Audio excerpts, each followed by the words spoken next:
Hi there everyone. So today's video should be of interest to anyone who's got sort of a tiny little narrow border or even just a sliver of earth that too narrow that you wouldn't even call it a border. You know the type.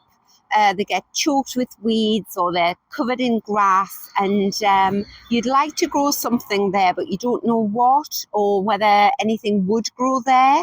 So I've brought you out to the front of my house today because I have two very narrow little borders, just exactly what I've just been describing there. And I'll show you what I'm growing in it now. I'll put some old footage up as well of last summer and previous summers so you can see the plants when they're in full bloom. So these are the two borders outside my house. That's my front gate there.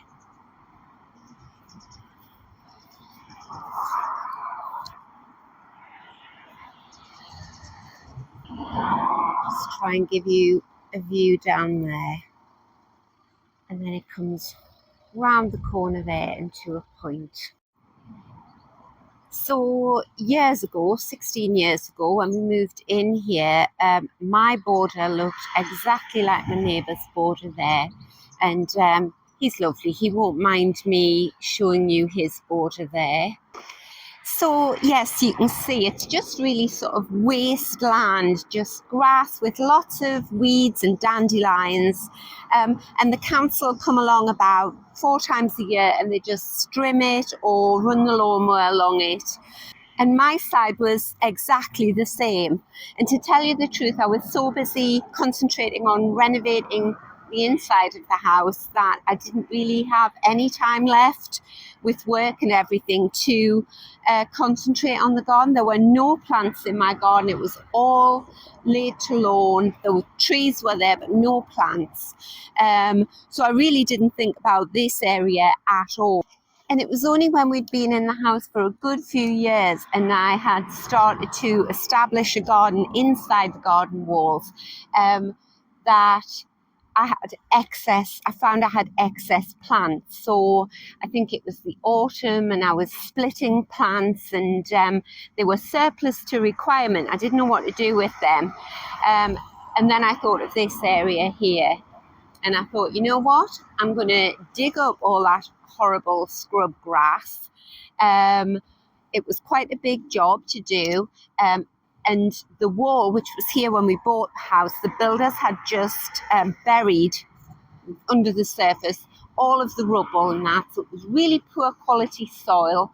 So I took out as much rubble as I could, topped the soil up, and I started planting the plants out. The first plants that I put in were lavender. Now, if we have a look up here, so that direction there is south facing. And over the road there, that's west facing. So you can see I've got a lovely southwesterly aspect, great for plants that like the sun. So the first things I planted were lavenders and rosemary, all the sort of Mediterranean plants that like poor soil and lots of sun. So after a couple of years, the lavenders and the rosemaries would be, I would say, right up here. I had a great big one on the corner. In fact, most of the borders were taken up with lavender and rosemary. And what it did was it spilt forward when the flowers came out. They spilt forward and took up half of this public footpath. And for anyone riding their horse by or pushing the pushchair or whatever, it smelled gorgeous. And it was covered in bees because obviously they loved the lavender flowers. It was brilliant. But eventually I had to do something about it because the lavenders just got too big and it was sort of obstructing this path. So then a few years ago, I made the decision to take the lavenders and the rosemary out. I love it just as much now as I did when it was the lavenders, if not more, because what I've got is a much more diverse mix of plants for the bees and everything to come and visit and collect their pollen. So personally, I think narrow borders get a very bad press. So I wanted to make this video for anyone who has sort of a sliver of earth and you think, oh, is it worth planting it out? You know, would I get any sort of show from such a tiny little narrow piece of earth? And I would argue strongly that yes, no matter how narrow your border, it's worth planting it out with something. Because what you have to remember is the roots can't go back that way because the foundations of the wall are that way, but their roots can go underneath this public footpath. There will be soil underneath here. So that's how they're surviving, because I'm going to measure the border now and show you just how narrow it is. And then you'll have something to sort of compare your border with, your piece of earth. So there, my neighbour's border is coming out to 36 inches, which is 92 centimetres. But if you actually look at my border, mine is much narrower than his. I've got this sort of coping stone along there. So if we measure from the wall to that, I've actually only got 50 centimetres. That's 19.5 inches. And it doesn't get any wider than that. And it gets significantly narrower as you get up to the corner here. If we come up here, so if you see how the edging stone comes round here, we are down to 12 inches there, which is 30 centimetres. And right at the end, that's just a point there. Right, so that's what I've got to work with, 19.5 inches. How much of a display can you get in 19.5 inches of soil? I think one of the good things about having a narrow border is that you don't have to worry about getting that layered effect. So if this border was, say, 4 times the depth of this one, I would be trying to position plants at the back that were the tallest and then going down to much smaller ones at the front. And it doesn't sound difficult, but it can be quite tricky to get that effect. I know, because I have friends and my sisters talk about it as well. So they'll buy a plant, put it in the border, and then it gets buried by other plants that are more vigorous in their growing nature, and they swamp it. So the beauty about a narrow border is that rather than worrying about the depth, all you have to really worry about is the height. And I like the border to be quite sort of undulating. So if we look down here, we've got a lupin and a foxglove there. Now I know from last year that the lupin grew up to about there. So that is 80 centimetres, and the foxglove, you never know how tall they're going to grow, but he looks a good size, and I think he's going to be nice and tall. Can't exactly remember what this plant is here. I think it might be a flock, which will be nice and tall. Down there, that is a beautiful geum. It's called Totally Tangerine. And I'll put a picture up of the Totally Tangerine geum growing in my back garden just to show you what sort of height that gets to.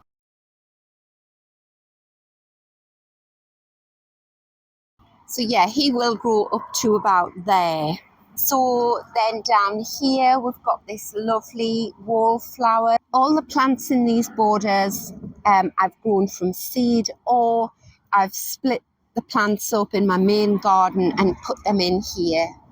And you'll notice that I just pack the plants in. And then in amongst these leaves of the daffodils, this is another patch of Totally Tangerine geum. Then this big patch here is oxeye daisy, and I'll put a picture up of what he looks like.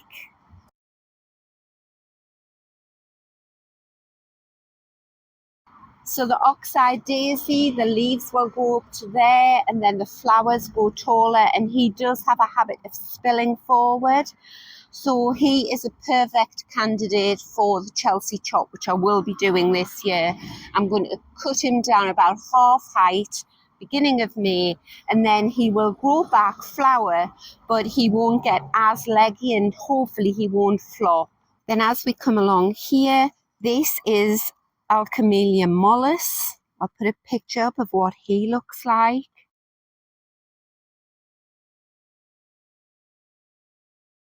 And behind him, that is Begonia.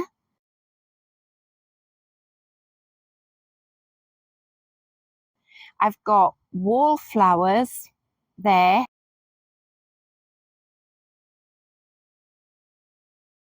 And then this GM here is just starting to open up. If you can see, got lots of lovely little buds there. I had a huge patch of that GM in the back garden. So I dug him up. I've got a video out on it, splitting the GM. And I think I must have got about 12, a dozen plants out of the one and planted them all over the garden. This plant here is called Linaria. That's brilliant. Grows about, I would say, let's have a look. Just the Linaria grow. I would say the Linaria grows about 100 centimetres. Got a nice purple flower.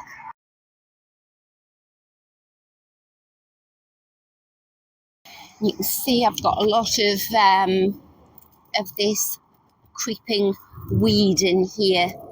I just come out a couple of times a year. Probably next week I'll come out and give this border a good weed. And basically that's all the attention it gets. If a plant dies, I'll dig it out and replace it with something else. This is a beautiful patch of forget-me-not. Doesn't it look gorgeous with that orange GM there? And then on the corner here, just softening the entrance to the garden, is a big patch of Alcamellia mollis, and at the other side that is wild geranium. It's a very early flowering wild geranium. Gets a lovely little pink flower on it, and it's usually covered in bees. So hopefully, just from the few plants in this shorter border here, you can see the effect that I'm going for. So tall foxgloves and lupins, short wallflower, then tall GM there, some nice white daisies. Then you go back down to the Begonia and Alcamellia mollis, which won't grow very much taller than it is there. Then back up again with the GM. And the Linaria, so I'll have purple and orange there. Then back down, this plant here that I'm not entirely sure what it is. I'm pretty sure it's verbena. That stays low, and that GM that's flowering there, that looks like a shorter GM. But then this lovely plant here, that's all coming into bud. You can see that's not going to grow much taller than that. That is Aquilegia.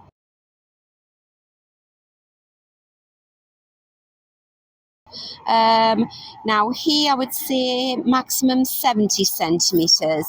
And then this plant here is Euphorbia. Beautiful early spring plant, looks gorgeous with daffs and tulips. I would say he's 80 centimetres tall. And then I've got another huge patch of the oxeye daisy there. This actually came right up and squished this ice plant last year. It was right across here. So I dug a big clump out and I gave that to my sister. So yes, he should sort of stop there this year. Take that dandelion head off.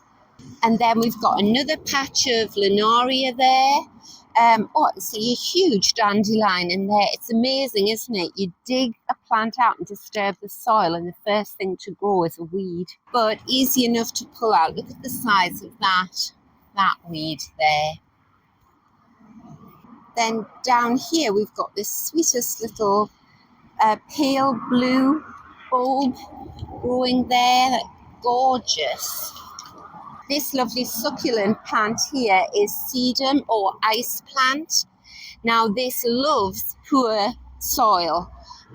If I was to put that in soil that's too rich, it would actually go really floppy and leggy and fall over. So he'll love it there. You can actually give the sedum the Chelsea chop as well. And then in here, I recognise that leaf there, that's a poppy. He's probably just self-seeded. I had poppies in here the other year. The plant at the front there is called valerian. This one gets a nice big pink flower on.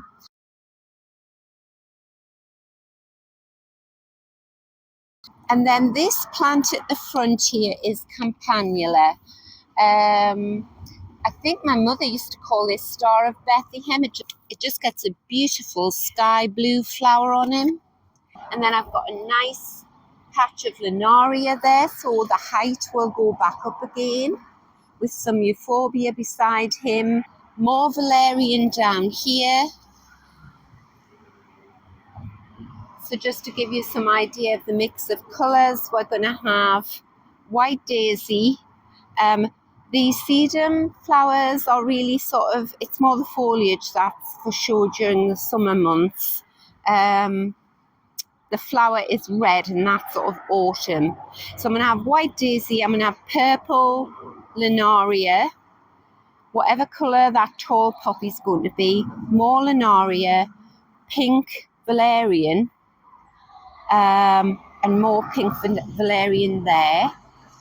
Then this plant here is gorgeous. This is new in last year, and I think this one is curry plant. I'm not even sure whether he gets a flower, but it'll grow nice and big and silvery and bushy.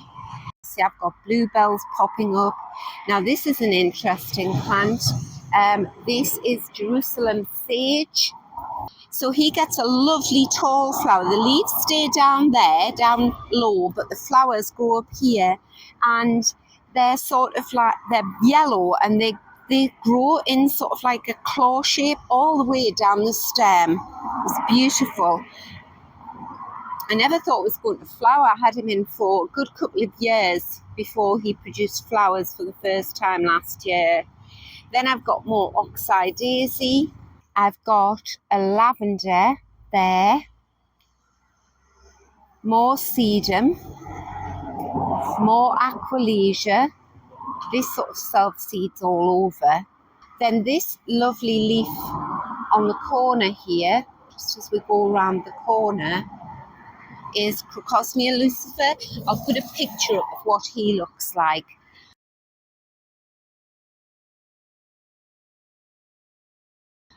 I've got more flock here, more aqualesia, more of that lovely curry plant, so nice and frothy, but I think he probably only goes about that tall. And then I'm delighted with this. So I sowed a lot of lupin seeds, and this is a lupin here. Now this lupin will grow right up there, and then he is in amongst a plant called loosestrife, which also grows up here, and that has a yellow flower on it.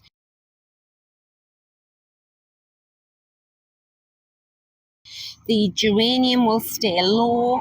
The wallflower that's just coming out there, the yellow wallflower, will probably grow about that tall. So yes, you can see I've got an awful lot of plants squished into this border. So if you are not one for big sort of blousy or unruly plants, then two plants that I can definitely recommend are wallflowers and antirrhinums or snapdragons. So one year I grew them from seed. I'll put pictures up of what they looked like. It was before I planted the lavender, I think. So those plants stayed much lower than these, but I just had flowers all year long because the wallflowers loved it being up against the wall. There's actually something in the foundations of the wall that the wallflowers actually love, so aptly named. So yeah, wallflowers, you can buy a packet of seeds now, sow them, grow them on, plant them out this autumn, and next spring you would have a big border full of wallflowers, but also sow a packet of antirrhinums. And then what I did was I just sort of interspersed the antirrhinums and the wallflowers. And when the wallflowers had finished, the antirrhinums took over and started flowering, and the antirrhinums lasted, I would say, until the first frost.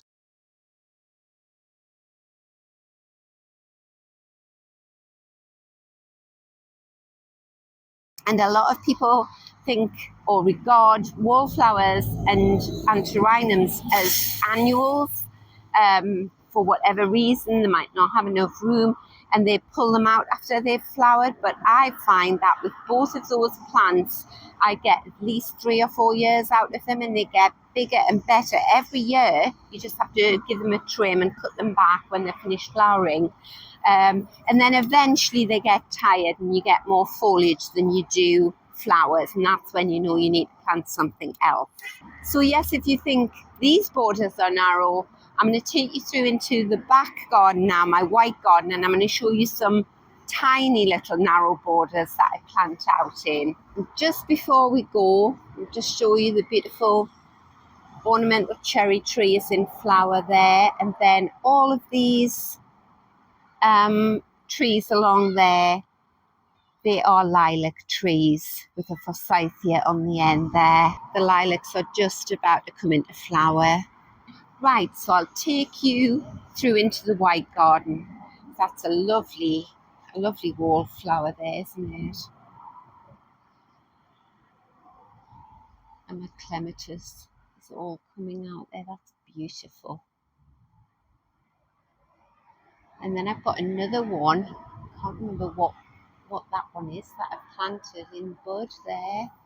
When these blue ones have finished flowering, you get sort of like a little feathery seed head that is equally as pretty and just hangs there for months. Right, so now we are going into my white garden. This is a newly developed part of the garden. I just started really developing this last year. So just briefly, this whole area used to be pond. Then we took the pond out, laid it to lawn. That didn't work. Dug all the turf up, and we laid all of these beautiful stone pavers.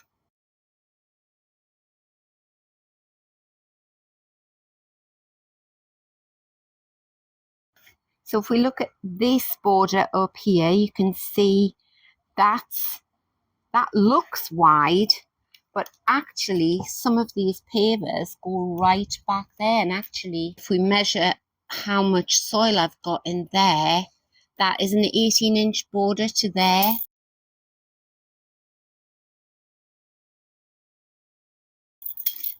And it starts getting deeper as you go up to that corner.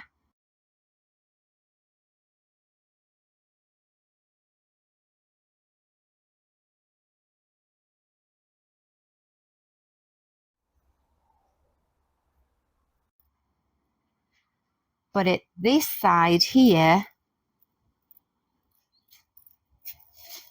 if we have a look at how far in the paver goes, I mean, it goes right back to there. That border is 10 inches.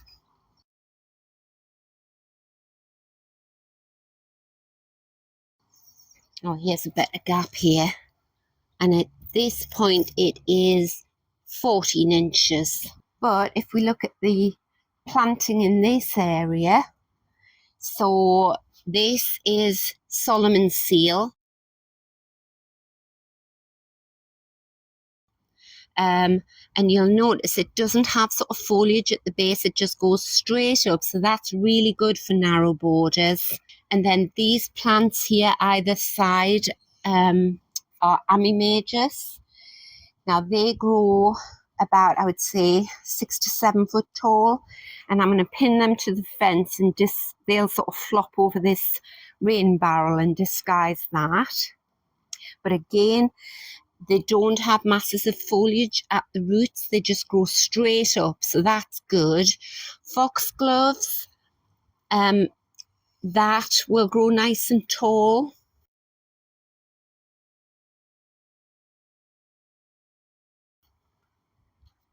And then when you come out here, I'll try and find some pictures of this garden when it was a cottage garden as well. But this gnarly lump here is a fern. He grows and spills right out here. And down here we've got pulmonaria. We've got alliums there. Nice big bud there. Lots of London Pride coming out here. And then when you come back out again here, we've got a nice little rose, some tall Aquilegia. And then these spiky ones are a beautiful big patch of white iris.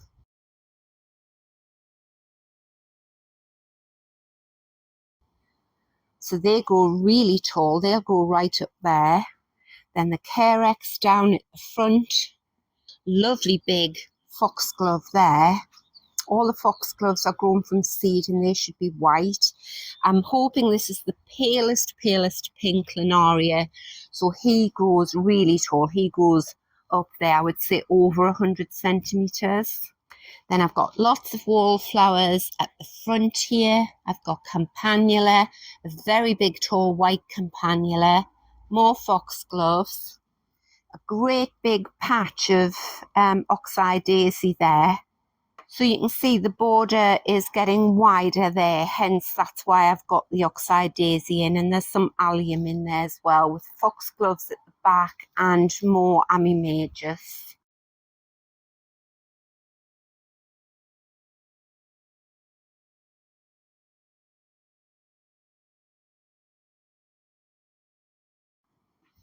And then as you come round here, you know, you could think this could just be written off, this space. Underneath that paving stone is a drain cover. So that's why the paving stone's there. And I just put nice displays of plants in pots there. That is a beautiful big tall white phlox. Right, so this is the white phlox that I brought from my sister's house. And if you've got room to put plants in your car when you're moving them and keep the leaves on, it's a really good help in sort of determining how high they're going to go.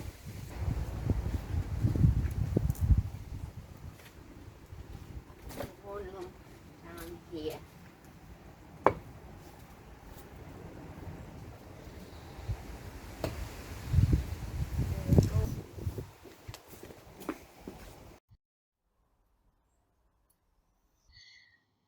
And then down here, I've got an Aquilegia growing, and then a big, tall, climbing rose, creme brulee. But look how narrow that border is. So if you're new to the channel, please do come back and visit again, and you'll see how this tiny little border develops over the summer.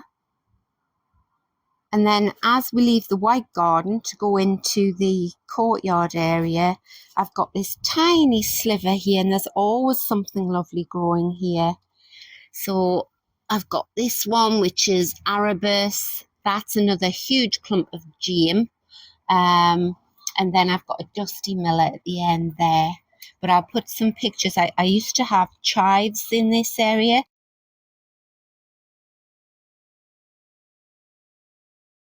Got foxgloves. They grow really well. So there we go, everyone. I hope you've enjoyed the video. Thank you so much for watching. And I hope this has shown you that no matter how tiny a piece of earth you've got, there will always be something that you can grow there. So until next time, bye.